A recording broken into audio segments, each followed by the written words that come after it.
Om Jnana Timirandhasya Jnananjana Shalakaya Chakshurun Militam Yena Tasmai Shri Gurave Namaha. We're very grateful to Srila Vyasadeva and Srila Prabhupada for giving us this clear knowledge. And of course, Prahlad Maharaj is delivering this knowledge. Swa Artha Gati I Vishnu. The goal of life is Lord Vishnu. Not even Lord Shiva or Lord Brahma. And definitely not Sai Baba. It's very unfortunate that people are misled by these andhas, these blind people. Even if one thinks that the goal of life is Shiva or Brahma, he is a great fool, according to Lord Krishna in Bhagavad Gita. Kamais taistha hritajnana prapadyante nyadevata. Who is blinded by material desires, Lord Krishna says, they surrender to Anyadeva, other gods. And again, Antavattu phalam trisham tad bhavatyalpamedasam. Those who worship the demigods, the result they get from that is limited and temporary, therefore they're fools. Devan deva yajo yanti man bhakta yanti mamakam. Krishna finishes this by saying, those who worship the demigods go to the demigods, and those who worship me, they go to me. You get what you want.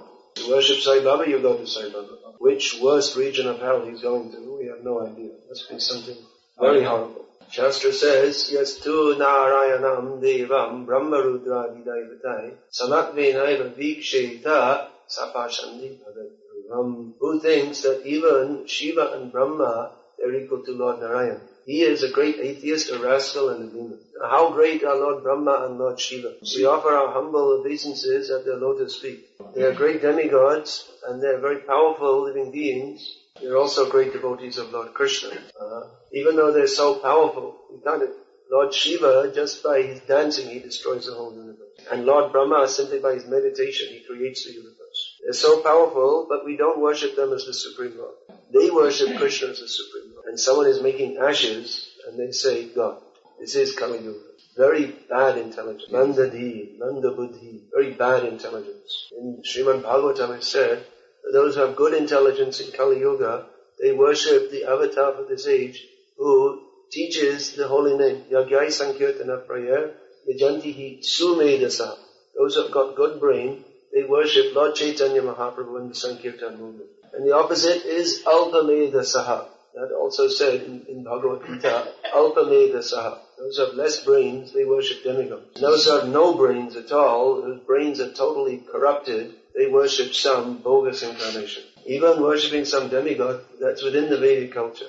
At least there's some hope. That one devotee asked Prabhupada once that some people, they're Christians, they worship one god, and others, demigod worshippers, they have the idea of many different gods. They may even be worshipping Kali by offering meat. So who is better? It seems that Christians are better. Prabhupada said that the demigod worshippers, even the worshippers of Kali, are in a better position because they're within the Vedic culture. Now this Vedic culture is meant for teaching us that our Swarasagati is Vishnu. Our goal of life is Lord Vishnu. That is the goal of the Vedic culture, and within that there may be people at different levels of foolishness who haven't come to that point yet. But foolishness is one thing, but outright rascaldom is something else. When that position of worship, which is meant for Lord Vishnu, is taken by a jiva, that is the most demoniac thing. We often find these followers of Sai Baba, they're also vegetarian, they're also apparently pious people. They are the most unfortunate people in the universe.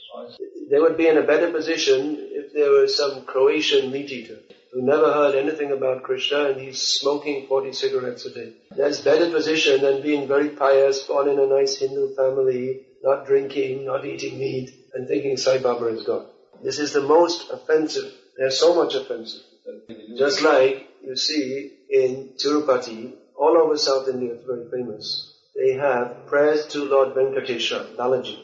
Shri Venkatati Natame Tapasu Brahmatam. There's many prayers, like we sing this Govindamadi Purusham. They have so many prayers for waking up Lord Vishnu at Tirupati. And they describe the different qualities of the Supreme Lord, that you are the husband of the goddess of fortune who was born from the ocean of milk. And so many nice prayers like this. You are worshipped by Shiva, by Brahma, by all the demigods. Your beautiful bluish form is attractive to all the worlds. You wish auspiciousness for all the worlds. Like this, very beautiful prayers. So what these rascals have done, they've taken out the name of Venkatadrinath, Lord Vishnu, and put in the name of Sai Baba. Same breath. I can't imagine anything more sinful than this. beyond my imagination that anything could be more sinful than this. And people come to our programs and chanting Hare Krishna, and they're thinking, what about Sai Baba? It is called Andhayatandhaya Upaniyamalasti Vishatantram Urudam Nibandha. Even they have the opportunity to understand Krishna, but they misuse it and go to hell. Even you'll find these so-called Sai Baba devotees, they also chant Hare Krishna. But they're thinking Krishna is Sai Baba. So by their so-called chanting, they're going to hell. They're not going to Vaikuntha, they're going to hell. Very serious offense, most serious offense. That the Supreme Lord, who should be worshipped, who is the object of our affection, who is the goal of our life, someone else should try to take his position. This is due to lack of proper information. Nate vidu, they don't know. But why they don't know, that's also said in the previous verse. Because they don't want to know. Bhaktiya na Krishna paratat svatova mito vibhadita griha vratanam adanta gobhya vishatam tamisram unapunas charvita charvananam. Bhaktiya na Krishna, they're not interested in being Krishna conscious. Parata, by the endeavors of others. Even you preach them day, night, up, down, inside, out, quote Shastra, and they'll say, yes, very nice, but I think Sai Baba is not. And svata, by their own endeavor also, if they not that they're in the slightest bit philosophically or intellectually inclined, but even if they tried, they couldn't find out Krishna by their own mental efforts. And neither if they sit in a big conference will they understand. It's like they have this world conference of religion, and they all sit and talk, who knows what rubbish they talk. The point should be, if they're discussing world conference of religion, they should be thinking, who is God? What is our relationship with Him? How to serve Him? How to glorify Him?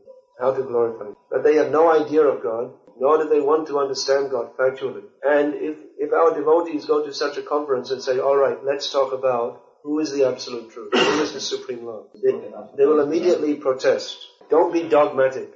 Everyone should have their own opinions. Every religion is as good as every other. Okay, it's time for roast beef lunch. So they're not interested actually to know God. So even they have big world conference of religion, delegate from London, and so many big archbishop and this, that, all useless.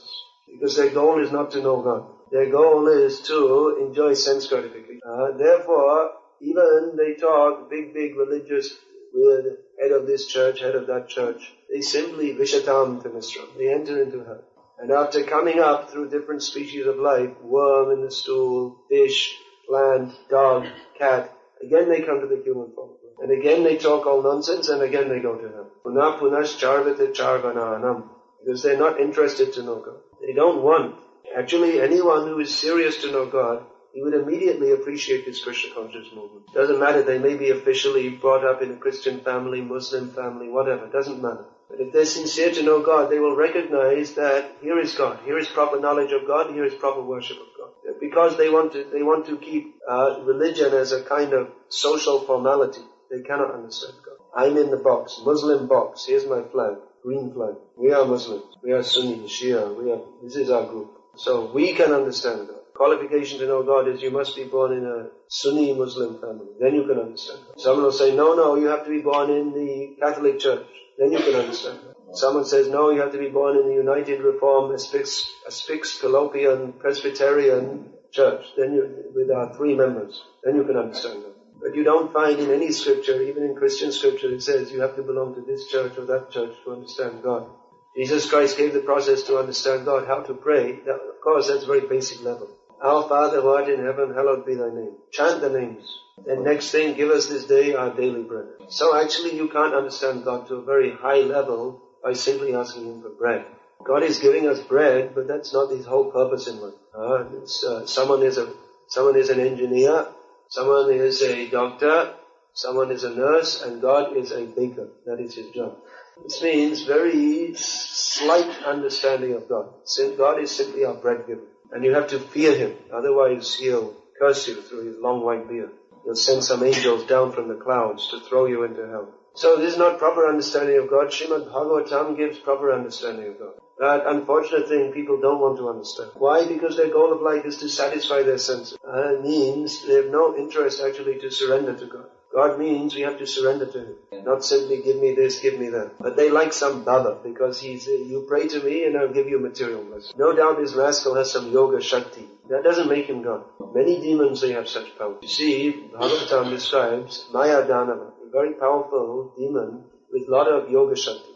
And he could, when the demons were fighting, he would dip them in a pot of nectar and they would be killed, he would put their body in a pot of nectar and bring them back to life.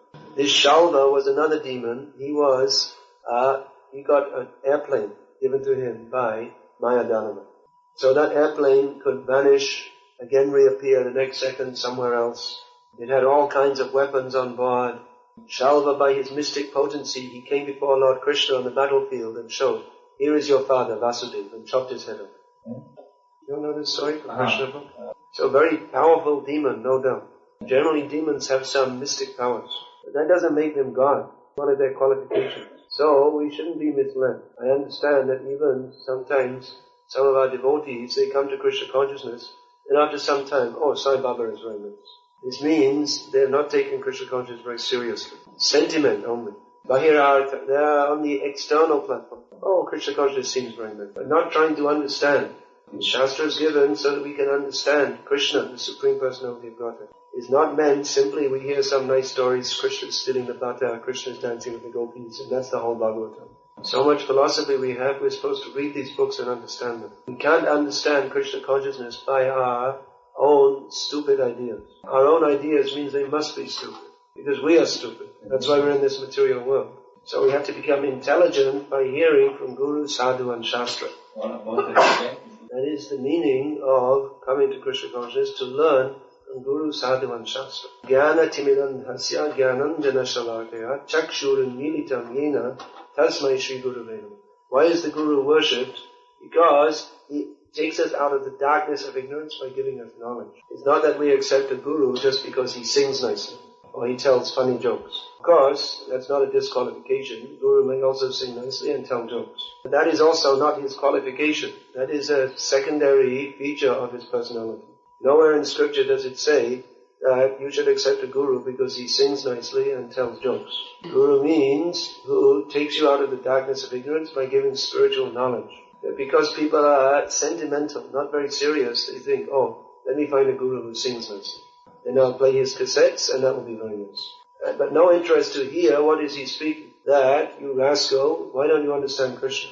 No, we don't want to hear. We'll go to Sai Baba. So this means not serious. Or another thing, after the lecture last night, one lady came to me and asked, what is your astrological sign? So what does it matter what my astrology? What's it got to do with anything? She may be thinking, well, I gave a lecture like that because I'm such and such. It's Capricorn or whatever they are. I only know that one because that's the one I'm in. I don't know what they are. What is it? Anyway, I don't know. So she'll say, yes, he spoke like that because he's a Capricorn. That explains everything. But I didn't speak like that because I was born on such a day and the stars were in such a position. I spoke like that because I heard from my spiritual master. He spoke like that and he told me to speak like that. It's got nothing to do with this miserable body that I got born in, or the miserable mind that I inherited with it. It's like sometimes people, they read psychology books, and then they see everything through psychology glasses. He's like this because in his childhood his mother mistreated him. So we should treat him like this and like this and like this, and then he'll become better. This is incorrect. Everyone is contaminated in this material world because they have forgotten Krishna. And his mother may have shouted at him in his childhood. That is only incidental. We are contaminated from millions of lifetimes, not just what your mother did in this lifetime. And the method for purification is not to read some psychology book. The method of purification is Chaito Darpana Marjanam Param Vijayate Sri Krishna Sankirtanam, to engage in Sankirtan, which cleanses the heart of all dirty things. Now, we can't understand Krishna or devotional service by looking in astrology books or psychology books. Natyena Krishna Paratas Svata. This is Svata. By our own endeavor, we think we'll understand. But the proper method to understand is Jnane Prayasam Udapasya Namanta Eva. Stop trying to understand by your own foolish brain and become humble. Become humble. Stop thinking, I'm such a big brain, I know so much. Jivanti Sanmukharitam Bhavadiya Bharatam. And to hear from self-realized souls the messages of Krishna. So this is the method. But even after coming and hearing, they ask, what about Sai Baba? What about Chinmay? Then they'll go on all night. What about this one? What about that one? What about another one? So we don't have to go on all night discussing. We have one verse from Bhagavad Gita which summarizes them all. Dhammam dushkrishino mudha prapadyante naratava Maya aparita jnana asaram bhavamashrita. Anyone who doesn't surrender to Krishna, he's a rascal.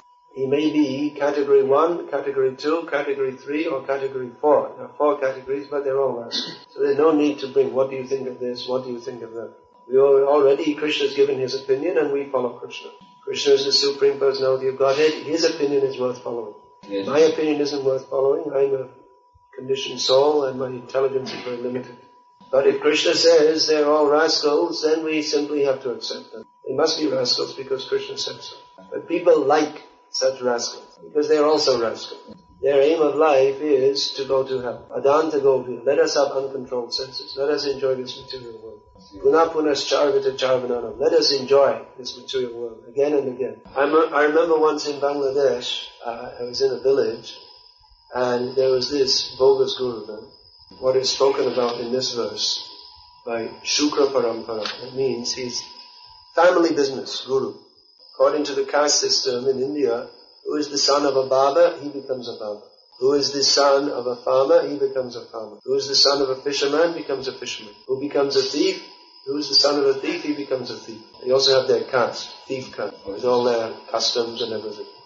So who is the son of a guru, becomes a guru. Family business. So anyway, the family guru was there with his big belly. That is the symptom by which you can identify a bona fide bogus guru.